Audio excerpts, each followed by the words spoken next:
Bonsoir à tous et à tous. Bonsoir, chers amis. J'espère que vous allez très bien.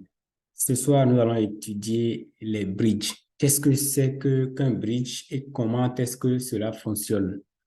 Déjà noté qu'on appelle bridge un pont. C'est un pont, c'est une plateforme qui permet en fait de passer d'un réseau à un autre. Nous avons par exemple des jetons sur un réseau donné, sur une blockchain donnée, et nous voulons l'envoyer sur une autre blockchain. Et ce sont des trucs là, ce sont des outils qui sont fondamentalement utilisés dans le domaine de la finance décentralisée pour en fait prendre part aux différentes opportunités. Vous avez par exemple de jetons, en fait, un jeton donné sur une blockchain et vous voulez l'envoyer encore, vous voulez l'envoyer sur une autre blockchain afin de pouvoir participer à une opportunité type, à une opportunité donnée sur une autre blockchain. Alors là, vous avez besoin donc, de faire la conversion de vos jetons là, en fait, vous avez besoin de faire passer votre jeton par ce point-là pour rejoindre une nouvelle blockchain. Et pour le faire, il y a des plateformes spécifiques à ça, c'est ça qu'on appelle les bridges. Il faut savoir choisir les bridges. Il y en a tellement. Et pour cette vidéo-là, j'ai choisi donc d'utiliser Jumper Exchange. Jumper Exchange. Mais Jumper Exchange, par contre, a une spécificité. Vous voyez, et la plateforme, en fait, ce truc-là, ça a une spécificité. Ce n'est pas un bridge en tant que tel, mais c'est plutôt un truc là, c'est plutôt un optimiseur de bridge. Il regroupe un ensemble de bridges.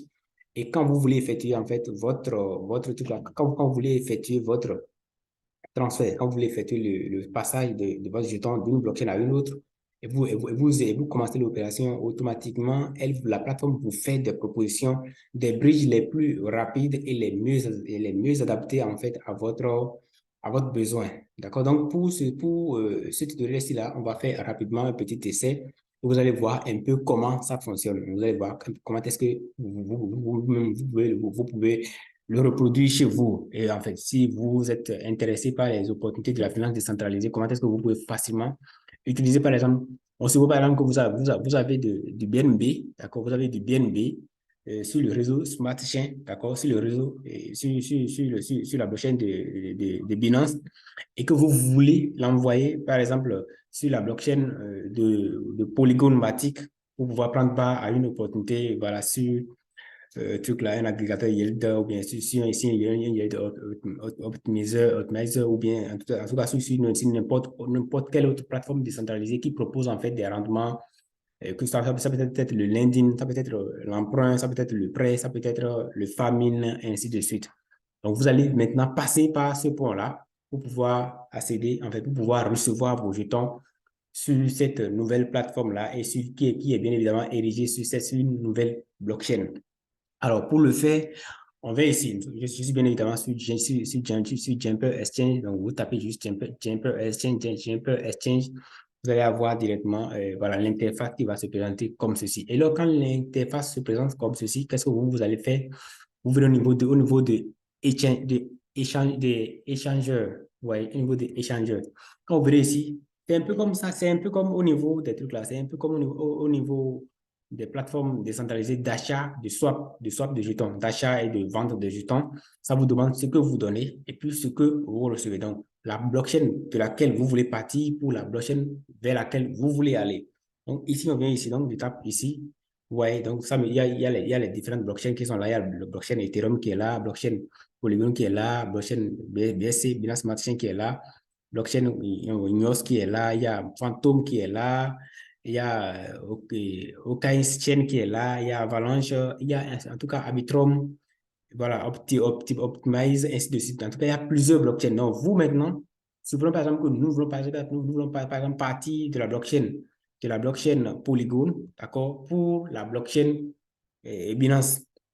Alors, si la blockchain Polygon, quel est le jeton que nous voulons, par exemple, utiliser? Si par exemple que nous avons par exemple de l'USDT, d'accord? Nous avons par exemple de l'USDT sur la blockchain Polygon. Et nous voulons maintenant les envoyer sur la blockchain Binance.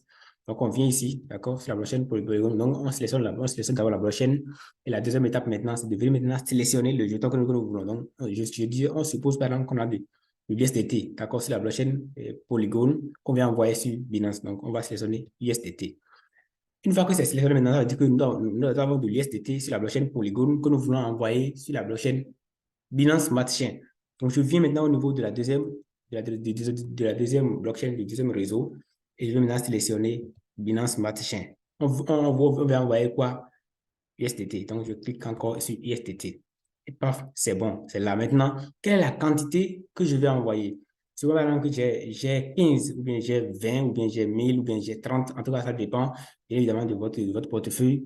Vous avez la quantité de jetons que vous voulez maintenant envoyer. Donc, vous la renseignez, vous renseignez la quantité ici. Donc, je mets par exemple 40, d'accord, 40 USDT. Automatiquement, comme ce que je disais, automatiquement, ça va vous proposer maintenant les trucs là, les différentes options. Vous voyez, les différentes bridges que vous pouvez utiliser pour facilement exécuter vos trucs là, pour facilement exécuter votre transaction. Et ça présente bien évidemment tout ça avec les avantages qui vont avec. On se voit, il nous dit par exemple que ceci nous est recommandé. Vous voyez, donc on envoie les 40 USDT que nous voulons envoyer, nous allons finalement les recevoir sur la blockchain Binance Smart Chain, mais ça va nous faire 39,81. Donc, c'est bien évidemment, en fait, c'est bien évidemment le moins cher, n'est-ce pas? C'est moins cher. C'est d'ailleurs pourquoi c'est venu en première position. Mais voyez le temps que ça prendra 9 minutes environ. Durée estimée d'exécution en minutes. Donc, ça prendra environ 9 minutes. Dans le même temps, nous avons encore d'autres propositions. On a, par exemple, on a cette alternative-là où nous pouvons rapidement l'envoyer. Nous pouvons rapidement l'envoyer en fait, sur notre blockchain, mais ça va nous recevrons là-bas 39,118. Donc, c'est relativement plus cher que la première proposition, mais ça prendra moins de temps. Ouais, ça prendra moins de temps. Et bien évidemment, il y a d'autres qui prendront 10 minutes, qui bien évidemment, en fait, donc, il y a donc plusieurs propositions. On se peut par exemple que vous êtes un peu précis. Donc, on prend par exemple cette proposition, cette option-là. Et qu'est-ce qui va maintenant se passer? Il faut maintenant valider ça. Alors, pour valider, il faut d'abord connecter votre truc là. Vous allez maintenant devoir connecter votre portefeuille au bridge. D'accord? Vous allez maintenant connecter votre portefeuille à la plateforme. Donc, je clique sur connecter. Ici, je suis sur l'ordinateur, donc je vais utiliser MetaMask. Mon portefeuille témoin juste. Je vais utiliser MetaMask. Donc, je clique sur MetaMask. Ça va me demander maintenant voilà, c'est déjà là. Vous voyez la notification qui est là déjà. Je clique dessus. Voilà. Et ça me demande de suivant. Donc, je clique sur suivant. Et puis, je vais connecter mon portefeuille. Vous voyez, le portefeuille est connecté. Mais malheureusement, je n'ai pas de jetons dans ce portefeuille-là. Ce portefeuille public, il n'y a pas de jetons dedans. Si il y a des jetons dedans, j'ai juste validé ça.